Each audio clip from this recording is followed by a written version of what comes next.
बिस्मिल्लाहिर्रहमानिर्रहीम। अस्सलाम वालेकुम दोस्तों, मैं हूं अरहम खान और आप देख रहे हैं पेशावर बाय एंड सेल। दोस्तों, इस वीडियो में आप सब लोगों की पसंदीदा गाड़ी टोयोटा XLI करोला 2004 मॉडल इस वीडियो में डिटेल आप लोगों के साथ शेयर करेंगे। दोस्तों, वीडियो के लास्ट पे मैं आप लोगों को इसकी डिमांड यानी कीमत, मालिक का नंबर और लोकेशन जो है वो भी आप लोगों के साथ दोस्तों मैं शेयर करने वाला हूं। इसीलिए दोस्तों वीडियो को बिल्कुल कंप्लीट देखिएगा ताकि ये सारे इन्फॉर्मेशन आप लोगों को मिल सकें। और अगर आप लोग गाड़ियों के शौकीन हैं दोस्तों और मज़ीद गाड़ियों की वीडियोज़ देखना चाहते हैं तो चैनल को सब्सक्राइब ज़रूर करें ताकि हर नए आने वाली वीडियो की नोटिफिकेशन आप लोगों तक आसानी से पहुंचती रहें। यह गाड़ी दोस्तों सन 2004 में लाहौर में रजिस्टर की गई है और इस गाड़ी का बुक फाइल आप लोगों को मौके पे मिल जाएगा, यानी कंप्लीट डॉक्यूमेंट आप लोगों को इस गाड़ी के साथ मिलने वाले हैं।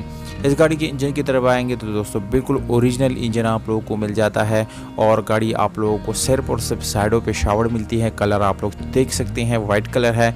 इस गाड़ी का डिग्गी, छत और बोनट जो है वो अपने ओरिजिनल हालत में है। इस गाड़ी के जो पिलर्स है वो भी अपने ओरिजिनल हालत में मौजूद है दोस्तों। जबकि साइड मिरर आप चेक कर सकते हैं जिसके ऊपर क्रोम की जो है यानी एक डिज़ाइन बनाया गया है। क्रोम के आप लोगों को साइड मिरर मिल जाते हैं।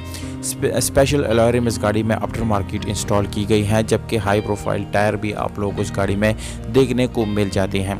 यहाँ पर दोस्तों आप लोगों को एसी हीटर बिल्कुल अच्छी हालत में मिलती है और ये गाड़ी मैनुअल गियर ट्रांसमिशन के साथ है। सीट्स इस गाड़ी की बिल्कुल न्यू कंडीशन में मौजूद है। LCD साउंड सिस्टम भी आप लोगों को मिलता है और इसके अलावा दोस्तों इस गाड़ी में आप लोगों को नॉर्मल डोर्स मिलते हैं क्योंकि ये XLI करोला है। दोस्तों यहाँ पर डिमांड आप लोगों को बताता चलो दोस्तों 12,75,000 रुपये ओनर का डिमांड है, जिसमें कमी बेशी हो सकती है। गाड़ी टोपी सवाबी खैबर पुख्तनख्वा में खड़ी है और मालिक का नंबर आप लोगों को स्क्रीन के ऊपर नज़र आ रहा है। अगर वीडियो अच्छी लगी तो वीडियो को लाइक करें, एक प्यारा कमेंट ज़रूर करें।